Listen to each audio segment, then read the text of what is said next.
Eclesiastes capítulo 9, versos 5 e 6, nega a imortalidade da alma? Vejamos. Porque os vivos sabem que hão de morrer, mas os mortos não sabem coisa nenhuma.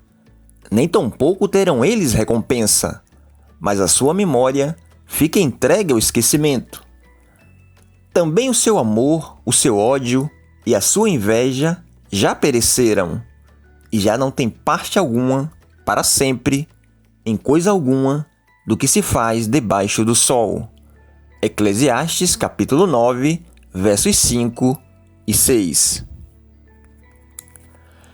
Essa é a passagem mais usada pelos mortalistas, adventistas do sétimo dia e testemunhas de Jeová, para tentar provar que na morte o homem entra num estado de inexistência. A chave para a compreensão desses versículos está na palavra debaixo do sol, termo usado por Salomão 27 vezes no livro de Eclesiastes, em que ele retrata a vida do ser humano nessa terra, debaixo do sol. O sentido do texto é mostrar a condição do homem depois da morte com relação a essa vida terrena e não com a situação da alma depois da morte. Está se falando desse plano terrestre e não de um plano espiritual. O texto não diz que com a morte tudo acaba, mas com a morte não temos mais participação nesse mundo, debaixo do sol. Depois que morremos, não participaremos mais dos sentimentos, dos projetos, das atividades, do conhecimento que obtivemos, das obras que se faz nessa terra. Tudo cessa, tudo perece. Ao morrer, o ser humano é totalmente desligado desse plano físico. Não tem mais parte alguma com essa vida. Analisemos todo o contexto do capítulo 9. Vejamos o versículo 10. Tudo quanto te vier à mão para fazer, fazei-o conforme as tuas forças, porque na sepultura, para onde tu vais, não há obra nem projeto, nem conhecimento, nem sabedoria alguma. Bem, mas o que vai para a sepultura? O corpo. O que está sendo enfatizado no texto é o destino do corpo e não da alma. O corpo é que morre, o corpo é que dorme. A alma, parte imaterial do ser humano, segue o seu destino, Hades ou paraíso.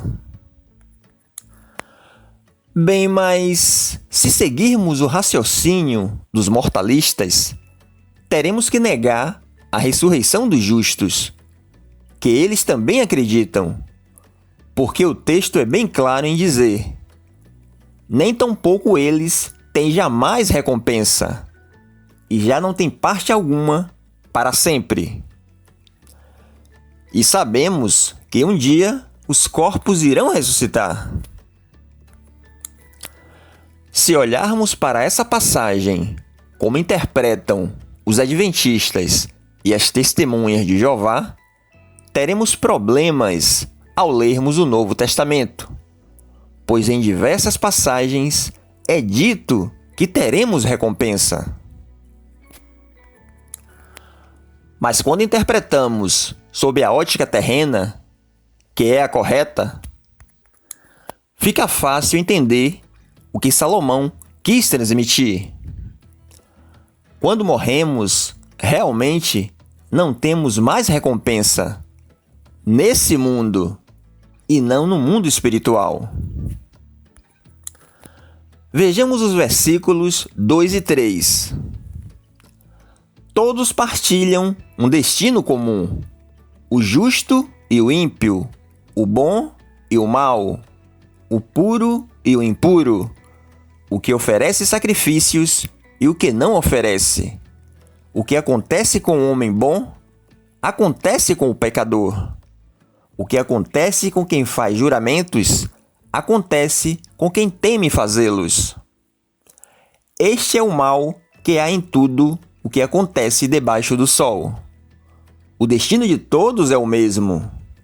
O coração dos homens, além do mais, está cheio de maldade e de loucura durante toda a vida. E por fim, eles se juntarão aos mortos. Eclesiastes capítulo 9, versos 2 e 3. Se tomarmos esses versículos para a ótica espiritual, como querem os mortalistas, e não sob a ótica terrena, teremos problemas. Até mesmo eles concordam que os justos e os ímpios terão fins diferentes, porque a própria Bíblia mostra a distinção clara de um ímpio para um justo. E isso iria contradizer as próprias palavras de Salomão, que diz que o justo e o ímpio não podem ter a mesma sentença. Vejamos. O que justifica o ímpio e o que condena o justo, tanto um como o outro, são abomináveis ao Senhor. Provérbios capítulo 17, versos 15. Então, como entender os versos 2 e 3 do capítulo 9 de Eclesiastes, em que Salomão diz que o que sucede ao justo também sucede ao ímpio? Simples. Salomão está se referindo ao plano de vida terrena. Ou seja, o que acontece com uma pessoa justa, acontece com uma pessoa ímpia, em relação a essa vida terrestre, e não ao futuro no plano espiritual. O objetivo central do livro de Eclesiastes é demonstrar o que acontece debaixo do sol, ou debaixo do céu, nesse plano terreno, e não no plano espiritual. Portanto, Eclesiastes capítulo 9, versos 5 e 6, de forma alguma nega a imortalidade da alma, pois o propósito do texto é retratar a condição do homem depois da morte com relação a essa vida terrena, e não com a situação da alma depois da morte. Esse é mais um exemplo de uma má interpretação que esses dois grupos fazem na tentativa de negar a doutrina bíblica da imortalidade da alma.